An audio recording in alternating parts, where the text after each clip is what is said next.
नमस्कार, बड़ी बहस में आप सभी का स्वागत है। आप देख रहे हैं बड़ी बहस छत्तीसगढ़।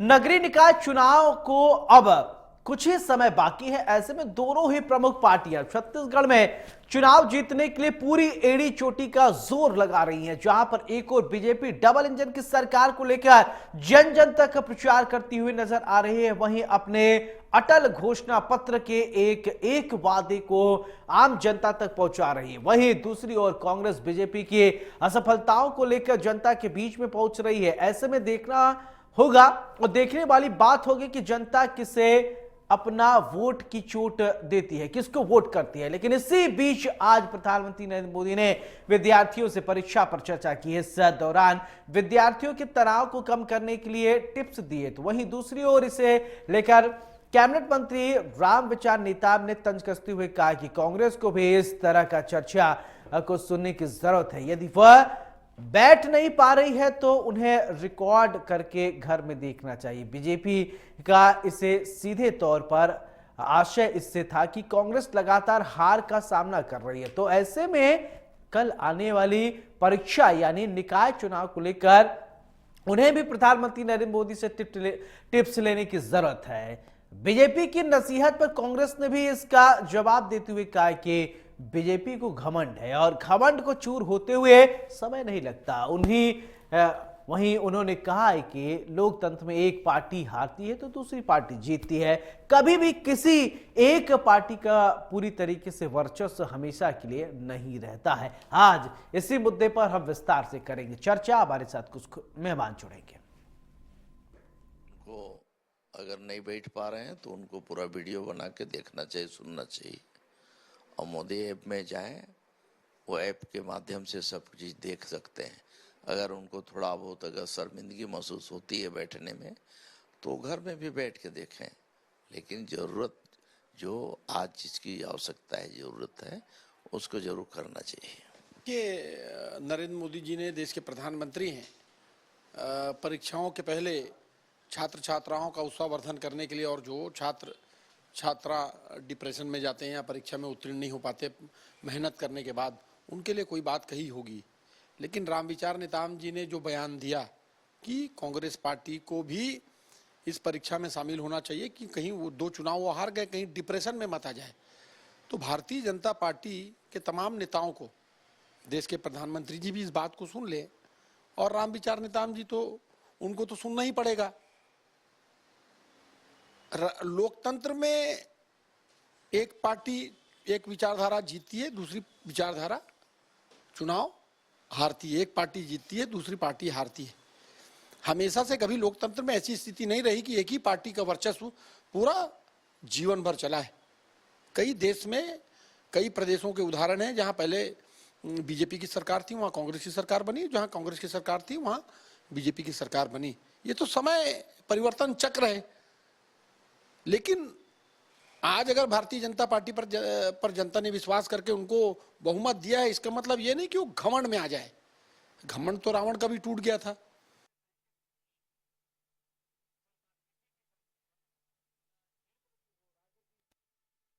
चलिए, हमें इसी मुद्दे पर आज विस्तार से चर्चा करेंगे। हमारे साथ दो खास मेहमान जुड़ रहे हैं। रवि ग्वालानी जी हमारे साथ कांग्रेस के प्रवक्ता हैं। रवि जी बहुत बहुत स्वागत है। निशिकांत पांडे जी हमारे साथ भारतीय जनता पार्टी की तरफ से प्रवक्ता हैं, बहुत बहुत स्वागत है। चर्चा की शुरुआत करने से पहले निशिकांत जी मैं कुछ लाइन कहना चाहूंगा, फिर इसके बाद चर्चा की शुरुआत होगी। क्या जीत में क्या हार में किंचित नहीं भयभीत में, संघर्ष पथ पर जो मिला ये भी सही वो भी सही। लेकिन कांग्रेस कह रही है भारतीय जनता पार्टी को घमंड हो गया है। घमंड ठीक नहीं है, घमंड तो रावण का भी टूट गया था। पहले प्रतिक्रिया। सौरभ जी, आपको और रवि गुलानी जी को संध्या जोहार। देखिए, घमंड का विषय नहीं है। क्या हार में क्या जीत में, आपने अटल जी की कविता कही। तो एक छात्र होता है जो तैयारी करता है, बहुत दम से तैयारी करता है और परिणाम उसके अनुकूल नहीं आते, तो फिर वो दोबारा तैयारी करता है, इंट्रोस्पेक्ट करता है कहाँ कमी रहेगी। अभी विकास उपाध्याय जी बोल रहे थे कि कभी हम हारते हैं, कभी भाजपा जीतती है, तो ऐसा क्रम चलता रहता है। मैं सौरभ जी बड़ा विनम्रता से कहता हूँ, बंगाल से शुरू कीजिए। बंगाल, उड़ीसा, झारखंड, बिहार, गुजरात, ऐसे तमाम कई राज्यों हैं जहां पे 30, 35, 40 वर्षों से कांग्रेस नहीं आई। तो ये जो न सीखने वाले छात्र हैं, जो अपनी गलतियों का इंट्रोस्पेक्ट नहीं कर पाते, इस कारण देश की राजधानी दिल्ली में तीसरी बार लोकसभा और विधानसभा दोनों में जीरो आए। ना सीखना चाहिए, अच्छी बात है, ना सीखे तो हमारे प्रतिद्वंदी हैं, उनको हम शुभकामना देते हैं। लेकिन जब कांग्रेस पार्टी ने अपने जड़ को दूसरे को गिफ्ट कर दिया, उत्तर प्रदेश में सपा को दे दिया, बंगाल में ममता को दे दिया, महाराष्ट्र में शरद पवार को दे दिया, तो जब आप अपने कोर वोटर को ट्रांसफर करते सिर्फ इसलिए कि सेंट्रल में जब हमको सरकार की मदद चाहिए होगी तो ये सारे आपको मदद करेंगे सेंट्रल, तो जब आपका नीचे का बॉटम पूरा खाली हो गया तो हवा में कौन सा मकान खड़ा रहता है? तो कॉलम है नहीं इनके पास। आज भी जब इनको चिंता करनी थी तो इस बात की चिंता करनी थी कि भैया तीसरी बार भी दिल्ली में जीरो, देश की राजधानी, 125 साल पुरानी पार्टी। तो मुझे लगता है कि अगर हमारी पार्टी की स्थिति कभी ऐसी हो जाए तो हम तो अवश्य जमीन पे जाके पुनः 24 घंटे काम करें, जिस प्रकार छत्तीसगढ़ में हमारी सरकार चली गई थी। कोई भी एक कार्यकर्ता भारतीय जनता पार्टी से लगातार जुड़ा रहा होगा, चैन की नींद तब सोया जिस दिन भारतीय जनता पार्टी की सरकार पुनः स्थापित हुई छत्तीसगढ़ में।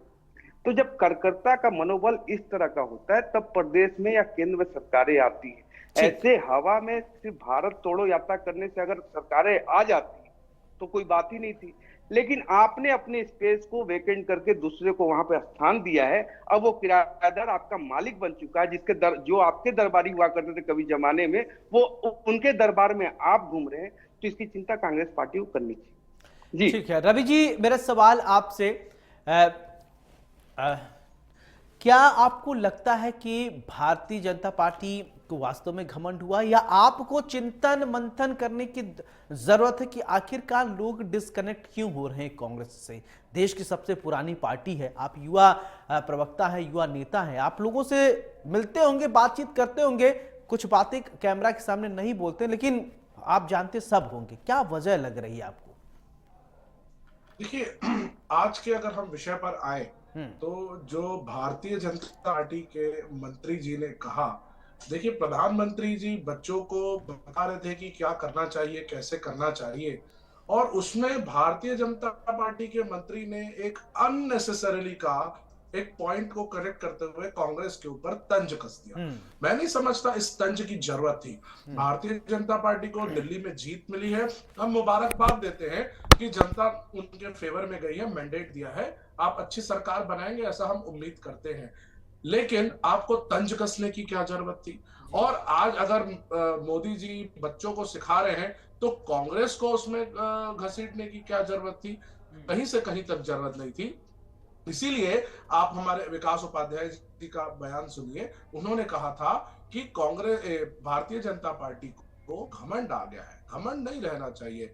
ठीक है, आज आपको जीत मिली है, इसका मतलब ये थोड़ी है कि आप हर जगह पर तंज कसना शुरू कर देंगे, हर दूसरी किसी भी चीज को कोरिलेट करना शुरू कर देंगे।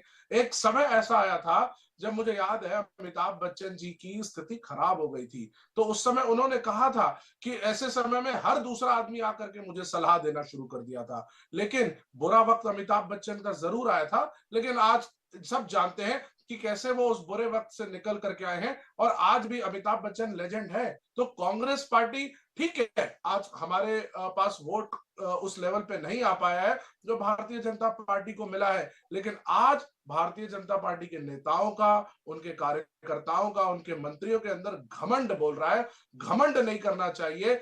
अगर आपको वाकई में अपनी जीत सेलिब्रेट करनी है, करिए ना, आप अपने घर में, कौन रोक रहा है आपको? आप अपने कार्यकर्ताओं के बीच सेलिब्रेट करिए, आप अपने नेताओं मंत्रियों के बीच सेलिब्रेट करिए, लेकिन आप इस तरह से तंज कसेंगे, आप इस तरह से नसीहतें देंगे, आप इस तरह से अपनी बातों को बड़ा साबित करने के लिए झूठे को दूसरे को छोटा साबित करेंगे, तो ये घमंड तो अच्छी बात नहीं है। तो मैं इतना कहना चाहूंगा, घमंड ना करना, जिंदगी में तकदीर बदलती रहती है, शीशा वही रहता है, बस तस्वीर बदलती रहती है। तो भारतीय जनता पार्टी वालों को सोचना चाहिए कि ये जनता है, अगर ये जनता उनको मैंडेट दे सकती है तो ये जनता हमको भी मैंडेट दे सकती है। निश्चित भविष्य में हमारे मुख्यमंत्री बनेंगे और देश की बहुत सारे राज्यों में हमारी सरकारें बनेगी। तब रवि इसी जी, समय में मुझे भारतीय मैं जनता आ रहा पार्टी हूं, से निशिकांत बात जी मैं आपके पास आ रहा हूं। मुझे याद है एक मैं वीडियो देख रहा था अटल बिहारी वाजपेयी का, सरकार गिरने के बाद उन्होंने एक बार कहा था कि आज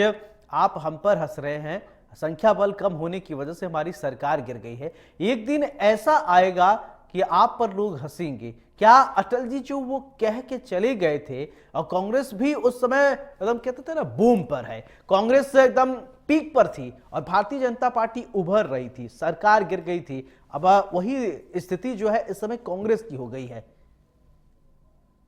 देखिए, मैं स्वर्गवासी अटल बिहारी वाजपेयी जी का बहुत सम्मान करता हूं। उन्होंने जो बात कही थी वो उस समय के संदर्भ में उनको जो लगा होगा वो कही होगी, लेकिन आज की जो भारतीय जनता पार्टी है वो अटल बिहारी जी के आदर्शों वाली पार्टी तो नहीं दिखती।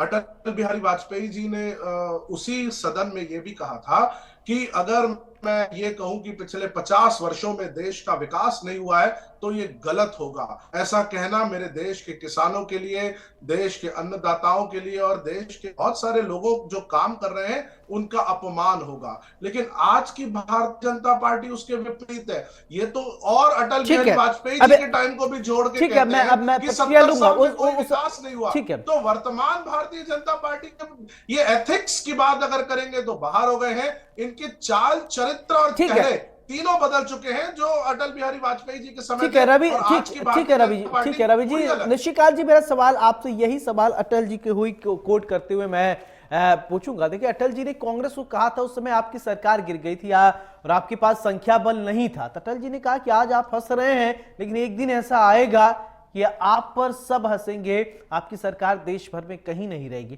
तो ये बातें अटल जी की हैं और क्या अब बहुत ज्यादा शक्तिशाली आप लोग हो रहे हैं देश भर में, आपकी सरकार ज्यादा से ज्यादा जगह पे है, क्या अभी अति आत्मविश्वास भी आ रहा है क्या आप लोगों को? नहीं, सौरभ जी, घमंड की कोई बात नहीं। घमंड के विषय पर अगर हमारे भाई चर्चा कर रहे हैं तो मैं इनको याद दिलाना चाहूंगा कि हमारे 2 सांसद हुआ करते थे, तीनों ने क्या कहा था हम पे तंज करते हुए, हम 2 हमारे 2। हमने ऐसा इनको नहीं कहा। एक यहाँ बुझे हुए दीपक की सेना थी जो प्रदेश अध्यक्ष हुआ करते थे, अभी भी है। उन्होंने जगदलपुर उतरते हुए एयरपोर्ट पे कहा था कि घर बैठे 50,000 से जीत जाऊंगा। विधानसभा में उनका दिया बुझ गया। ये होता है घमंड। इन्होंने अमिताभ बच्चन का लॉजिक दिया। अमिताभ बच्चन एक व्यक्तित्व है, उसको एक्टिंग आती है। उसने एक्टिंग छोड़ के व्यापार किया, इसलिए नुकसान में गया, वापस एक्टिंग में आया तो वो सक्सेस हुआ। आप राहुल गांधी से ये राजनीति छुड़वाइए, वो सक्सेस हो जाएंगे। विषय क्या है? आपने कहा कि अटल जी ने कहा था कि हम एक समय पूरे देश में कमल खिलाएंगे, तो उन्होंने जिस पार्टी को सिंचित किया उसका एक एक कार्यकर्ता तन मन धन से पार्टी को सिंचित करने में लगा रहा। और आज 4 दशक बाद 1980 और 45 वर्षों बाद आज देखिए कि हम कहां कहां कमल खिला के बैठे। बंगाल में 77 कमल हमारे पास है, कांग्रेस के पास नहीं है। उड़ीसा में सरकार हमने बनाई, कांग्रेस नहीं बना पाई। आप 7 स्टेट को देख लीजिए, भारतीय जनता पार्टी का है। कांग्रेस को इंट्रोस्पेक्ट किस बात का करना है? कांग्रेस हमसे लड़ने चाहती है। कांग्रेस की दिक्कत यह है कि बूथ में कांग्रेस तो है लेकिन कांग्रेसी नहीं है। अब कांग्रेसी नहीं है तो वोट कौन देगा? आप बोलते हैं कि हम सत्ता में आएंगे, स्वागत ठीक है निशिकांत जी, राष्ट्रीय तो और प्रादेशिक मुद्दे तो हम लोग बात कर रहे हैं, लेकिन निकाय चुनाव को शायद हम भूल गए हैं। निकाय चुनाव पर हमारा आज का विषय है। निकाय चुनाव को लेकर क्या लगता है कि जनता शहर की सरकार बनवा रही है, डबल इंजन, ट्रिपल इंजन, आप लोग खूब इंजन जोड़ रहे हैं, तो इंजन एक और जुड़ने जा रहा है कि कुछ तैयारियां कैसी हैं उसके विषय में थोड़ा बताइए।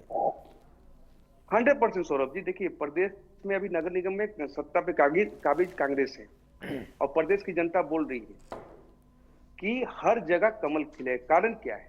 नगर निगम में सत्ता में काबिज रहते हुए कांग्रेस, आज देखिए पूरे प्रदेश में डेंगू का इलाज नहीं हो रहा था और हमारा महापौर जो था वो लंदन घूम रहा था।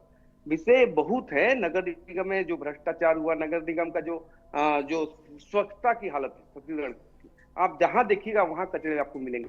विषय ये है कि आपने अपने प्रदेश के संसाधन को लूट के जो 10 जनपद की सेवा की, उसके कारण प्रदेश की जनता विधान लोकसभा में परिणाम दी। अभी हमारे रवि भाई ने एक डायलॉग दिया, मैं आपको एक बोलता हूँ, न तुम मिले न मयस्तर तुम्हारी दीद हुई। दीद मतलब दर्शन दीदार। अब तुम ही कहो, ये मुहर्रम हुई कि ईद हुई, प्रदेश की जनता ने आपको नकारते नकारते रायपुर दक्षिण उपचुनाव तक पहुंचा दिया।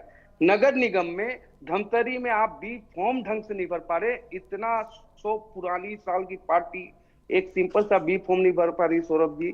आधे अधूरे मन से नगर निगम के चुनाव में उतरे हुए लोग अभी भारतीय जनता पार्टी को चुनौती दे रहे हैं। कुछ दिन की बात है, उसके बाद फिर से ईवीएम को लेके आ जाएंगे। इनकी दिक्कत क्या है सौरभ जी? चलिए ठीक है रवि जी, आप सुन रहे हैं मुझे?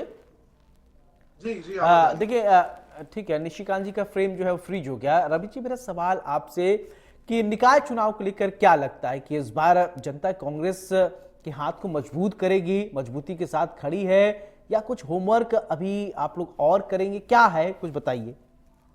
देखिए सौरभ जी, मैं अगर पिछले 15 वर्षों से बात करूं तो आप देखिए नगर निगम में वो जितने भी महापौर हो या पार्षद हो, नगर सेवक हो या पंचायतों में अगर आप बात करेंगे तो अधिकतर में कांग्रेस पार्टी के कार्यकर्ता जीतते हुए आए हैं। इसका सबसे बड़ा कारण यही है कि हम जनता के बीच में हैं। नगर निगम नगरीय चुनाव के मुद्दे अलग होते हैं, जैसे किसी को आधार कार्ड बनवाना है, निराश्रित पेंशन कार्ड बनवाना है, मृत्यु प्रमाण पत्र बनवाना है, जन्म प्रमाण पत्र बनवाना है, या आपको राशन के संबंधित बात करनी है, नल जल से रिलेटेड बात करनी है। तो ये सारे छोटे छोटे बहुत सारे काम होते हैं जो रोजमर्रा के जनता के काम होते हैं, और उसमें कांग्रेस को हमेशा से जो है हमारे प्रदेश की जनता ने आशीर्वाद दिया है। और जी जी यही रहा है कि आप देखिए सारे नगर निगम में हमारे महापौर रहे हैं, और मुझे पूरा विश्वास है कि जनता पुनः हमारे कार्य को देखेगी। आप देखिए 2010 में भारतीय जनता पार्टी की सरकार थी। अगर मैं रायपुर शहर की खासकर अगर बात करूं, राजधानी की, तो कांग्रेस के महापौर बने। 2014 में भी यही स्थिति रही, उनकी सरकार थी लेकिन कांग्रेस के महापौर बने। 2019 में भी यही रहा कि सरकार कांग्रेस की आई और महापौर भी कांग्रेस के बने। तो इसका मतलब साफ है कि नगर निगम की जहां जहां बात आती है तो जनता भारतीय जनता पार्टी पर विश्वास नहीं करते हुए कांग्रेस के ऊपर पूर्ण विश्वास करती है, और उसी का परिणाम रहा है कि ज्यादा से ज्यादा पार्षद हो, नगर सेवक हो या जितने भी जनपद के अध्यक्ष हो, सबके सब जो जीत करके आते हैं वो कांग्रेस पार्टी से हैं। तो कांग्रेस ने काम किया है, कांग्रेस ने जनता के बीच में रह करके उनके सुख दुख में शामिल हुई है। तो इस जो कल जो मतदान होने वाले हैं, मुझे पूरा विश्वास है कि प्रदेश की देवतुल्य जनता कांग्रेस पार्टी के ऊपर ही विश्वास फिर से कायम करेगी, और आप देखिएगा कि जैसी स्थिति थी उससे बेहतर स्थिति कांग्रेस परफॉर्म करके आएगी। चलिए ठीक है, निशिकांत जी कुछ बोलना चाह रहे थे, बोलिए। देखिए सौरभ जी, इन्होंने कहा कि बहुत छोटे छोटे काम होते हैं नगर निगम में। नहीं मेरे भाई रवि जी, बहुत बड़े बड़े भी काम होते हैं। 7-7 करोड़ रुपए का फवारा लगता है जो चलता ही नहीं, कभी पानी ही नहीं निकालता। 7-7 करोड़ का लगता है। इतने बड़े बड़े भी काम होते हैं नगर निगम में। ऐसे काम होते हैं कि वीआईपी चौक से तेलीबांधा तक के उसको रोड को सौंदर्यीकरण किया जाता बिना टेंडर के। नगर निगम के कमिश्नर को पता नहीं, महापौर को पता नहीं, और जो हमारे मंत्री थे उनको भी पता नहीं। तो बहुत बड़े बड़े भी काम होते हैं रवि जी, आपको शायद जानकारी नहीं होगा। दूसरा, ये मैं तो स्वीकार किया कि आप नगर निगम में सत्ता में बैठे हैं, और प्रदेश की जनता वही है, कोई बाहर से तो आने वाली है। जिन्होंने आपको 72 से 34 में बैठाया, जो 2 लोकसभा से 1 लोकसभा सीट कर दिया, उन्हीं को तो वोट करना है प्रदेश में। तो उनकी मंशा तो क्लियर है। कांग्रेस पार्टी अगर अभी भी भ्रम में रहना चाहती है तो उनका स्वागत है, लेकिन विषय ये है कि प्रदेश की जनता, भारतीय जनता पार्टी आदरणीय विष्णु साई जी के नेतृत्व में जो हमने विकास के कार्य किया और जो वायदे किए थे, जो डिलीवर किया मोदी जी की गारंटी के नाम पे, वो सारी चीजें प्रदेश की जनता के बीच में 5 साल के विनाश के कालखंड को प्रदेश की जनता ने भुगता है दिल से। इस कारण आपको ऐसे उखाड़ के फेंका है। तो जनमत स्पष्ट है, बस परिणाम आने की देरी है। 10 के 10 नगर निगम में भारतीय जनता पार्टी जीत का परचम लहराने जा रही है। इसमें कोई किंतु परंतु नहीं है। चलिए ठीक है, बोलिए रवि जी क्या कह रहे हैं। देखिए, भारतीय जनता पार्टी को तो बर्दाश्त होगा ही नहीं। अगर तालाबों का सौंदर्यीकरण हो रहा है तो इनसे बर्दाश्त नहीं हो रहा है।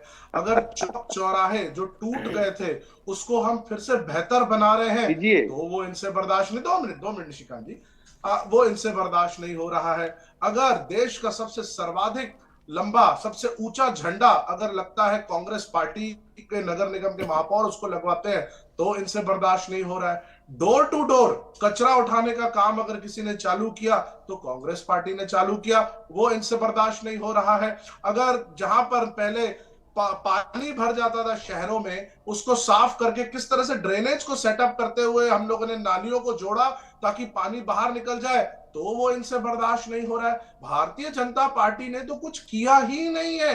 आज ये बात कर रहे थे कि 1 साल में प्रदेश में बहुत अच्छा काम किए, अपराधगढ़ बन गया है। अपराध देखिए किस कदर बढ़ चुके हैं प्रदेश में, वहां इनका कोई कंट्रोल नहीं है। लेकिन जहां कांग्रेस ने अच्छे काम किए, अब वहां ये अपना कैसे लेकर के आ जाए महापौर या इनके पार्षद कैसे जीते, तो इधर उधर की बात कर रहे हैं। मैं इतना कहना चाहूंगा कि जब जब भारतीय जनता पार्टी के नेता एयर कंडीशनिंग ऑफिस में बैठ के काम कर रहे थे, तब तब हमारे पार्षद, हमारे कार्यकर्ता लोगों के मोहल्लों के बीच में उनके सुख दुख में उनके साथ खड़े हुए थे। कहां नाली नहीं बनी, कहां सफाई नहीं हुई, कहां उनको क्या तकलीफें आ रही है, किस घर के बच्चे को स्कूल में एडमिशन मिलने में तकलीफ हो रही है, कैसे उसको एडमिशन मिलेगी, उसके लिए हमने काम किया है। और मुझे पूरा भरोसा है कि प्रदेश की जनता इस बार भी नगर निगम में कांग्रेस पार्टी को भरपूर आशीर्वाद देगी। और आपसे मैं यही कहना चाहूंगा निशिकांत जी, आप देखिएगा अभी जैसे ही चुनाव के परिणाम आ जाएंगे, आप और मैं फिर कभी ना कभी डिबेट में टकराएंगे, तब देखिएगा कि क्या स्थिति रहेगी। यही जनता जिसने चलिए ठीक है निशिकांत जी, ठीक है, फाइनल कमेंट, ठीक है सर, और आने वाले समय चलिए ठीक है निशिकांत जी, ठीक है रवि जी आपकी बात आ गई। निशिकांत जी फाइनल कमेंट दे दीजिए। सौरभ जी, जो रवि जी ने कहा वो रिकॉर्डेड हो गया। मैं जो कह रहा हूँ वो भी रिकॉर्डेड है कि पूरे 10 के 10 लोग नगर निगम हम जीत रहे हैं और ज्यादा से ज्यादा पार्षद और जनपद अध्यक्ष और वो जीत के आएंगे। लेकिन इन्होंने कहा कि ड्रेनेज सिस्टम हमने ठीक कर दिया। रवि जी, मतलब प्रदेश की जनता आपको सुन रही, इंडिया न्यूज देखती है, कम से कम ऐसी बातें ना कीजिए। मैं देवपुरी से अमलीडी और यहाँ से तेलीबांधा होते हुए टेगोर नगर, राजेंद्र नगर, सारे इलाकों की बात करता हूँ, कहीं पे भी ड्रेनेज सिस्टम नहीं है। भारी बरसात में सभी जगह ड्रेनेज आपका जाम हो जाता है। विषय यह है कि प्रदेश की जनता ने आपके 5 साल के कालखंड को भी देखा और 15 साल से आप नगर निगम में उसको भी प्रदेश की जनता देख रही है और जनता को तय करने दीजिए परिणाम के दिन। बिल्कुल, चलिए अब ये तो जनता तय करेगी। निशिकांत जी बहुत बहुत शुक्रिया आपका, रवि जी आपका भी बहुत बहुत शुक्रिया बड़ी बहस में हमारे साथ चर्चा में शामिल होने के लिए। अब जनता को ये तय कर रहा है। देखिए नेता, राजनेता, प्रवक्ता जो कहते हैं वो तो कह रहे हैं, लेकिन अंतिम बात ये होता है कि जनता को वोट देना होता है। और आप भी वोट जरूर करिएगा, अपने घर से निकलिएगा, वोट जरूर दीजिएगा जिसको आप लाइक करते हैं। और ये लोकतंत्र में आपको बहुत अच्छा अधिकार दिया गया है, अपने अधिकार का इस्तेमाल जरूर कीजिएगा। बड़ी बहस में मेरे साथ फिलहाल इतना ही, नमस्कार।